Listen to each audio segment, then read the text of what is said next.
The 17 News at Sunrise podcast is brought to you by Clinica Sierra Vista. Welcome back to the 17 News at Sunrise podcast, where we share your news on your schedule. Working in the spirit of the Golden Empire, this is 17 News at Sunrise. Good morning, everyone. It's 5 a.m. Thanks for waking up with us. I'm Maddie Jansen alongside Alex Fisher. Well, the heat has been on in Kern County this July. But what happens when overwhelming temperatures are happening inside your workplace? 17's Cecilia Trevino takes a closer look at one such case. They're miserable and it's so hot. It was a hot Monday morning when emergency services responded to the 99-cents only store located on Olive Drive. An employee said her coworker suffered heat exhaustion after the AC stopped working in the store for almost 4 months. An employee of the business next door said she saw it coming after she went in the store herself and couldn't stand the heat for more than a minute. I am not surprised with how hot it is in there. I don't know how anybody could work an entire shift in that heat. It's really hot. It makes it, makes their job very difficult to do. We reached out several times to the 99-cents only store headquarters in City of Commerce, but we did not hear back. Although there is no official regulation on temperatures for inside workers in California, workplace injury lawyer Beatriz Trejo says employees have rights. If someone has suffered some sort of injury at work, if it's related to work, any kind of injury, including heat, they are entitled to workers' compensation benefits, which would include temporary disability for the time that they're unable to work, permanent disability for any long-lasting effects, and also medical treatment. Trejo says it is important to report any heat-related illnesses to the California Occupational Safety and Health Administration, also known as Cal-OSHA. Cal-OSHA said there have been no reports of illnesses associated with the Olive Drive 99-cents only store. An employee of that location told 17 News that they are not allowed to speak to the media. Cecilia Trevino, 17 News. Now to our coverage of the Sierra snowmelt, and Isabella Lake is almost filled to the brim. This morning it is now at 97% capacity. A vast majority of the snow from this past winter has melted and flowed into the lake. In fact, the inflow of snowmelt has steadily declined since late May. Officials hope to fill Isabella Lake to full capacity. And meantime, you've probably noticed the river levels through Bakersfield decreasing. Reports show engineers have reduced the flow out of the dam by half. A U.S. Marine veteran and former Tehachapi resident is recovering after being injured while fighting in Ukraine. The State Department confirmed that Trevor Reed is receiving medical care in Germany. They didn't say how Reed was injured or give his condition, but they stressed that he was not engaged in any activities on behalf of the U.S. government. It's not immediately clear when Reed traveled to Ukraine or how he came to be fighting there.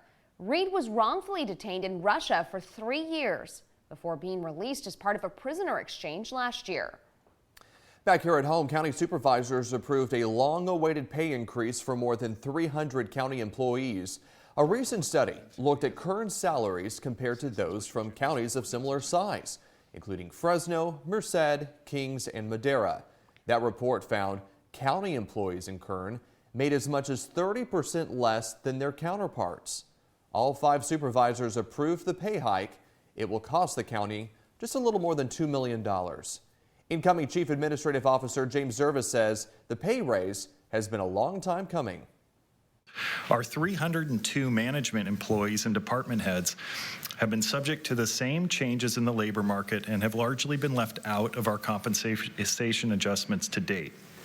In fact, the last time our management group at large was evaluated for this type of an equity adjustment was over 15 years ago. The pay increases will go into effect in September. Making headlines around the nation, Kaiser Permanente medical workers are on the picket lines this week as contract talks drag on. They claim there is a serious staffing crisis and they're burned out and patients are suffering. Walkouts are hitting nearly 40 facilities across Central and Southern California, as well as Washington State, Oregon, and Colorado. Unionized workers include nurses, respiratory therapists, social workers, technicians, cooks, and food staff. Kaiser Permanente tells 17 News the strikes will have minimal impact here in Kern County. because only a few local employees are part of the union. Kaiser also says it is confident that an agreement will be reached that addresses the labor staffing issue. Turning now to a story that we've covered extensively for years. The case known as the Bakersfield 3. About 5 years ago, 3 friends were either found dead or went missing, all within the span of a month.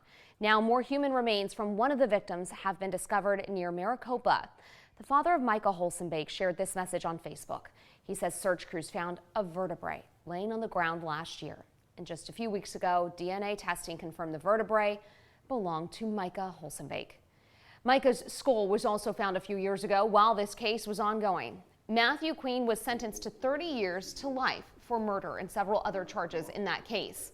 Now, as for Micah's family, his father says it may be time to bury what they have of their son and place his headstone in a cemetery. We are now learning the $1 million fire that destroyed a hydrogen bus in Bakersfield last week might have been due to a design defect that has created problems in Europe. You may remember this fire. The bus was fueling at the gas station on Golden State Highway when it caught fire. No one was hurt, but the bus, which cost more than $1 million, was destroyed. According to an article in a trade journal, leaky fuel tanks have caused similar issues in Europe. That has prompted the hydrogen company to stop shipping the fuel to avoid catastrophic fires. We spoke with people around town to see what they had to say about the blaze. I understand wanting to shift to a technology that's super clean, but when you are spending $1 million per bus, you have to make sure you've got all the bugs out of it. I was surprised that it cost that much. To think that because it cost that much, it's supposed to be tested too. Sounds like not enough R&D went into the project. You know, if you have a bus worth $1 million exploding, I mean, that's a huge mess up. It's kind of concerning, especially if they're going to have those buses on the road. If 10% of them have blown up, no, I would not feel very safe riding on the bus. We reached out to the Bakersfield City Fire Department, which declined to comment, and Golden Empire Transit did not get back to us.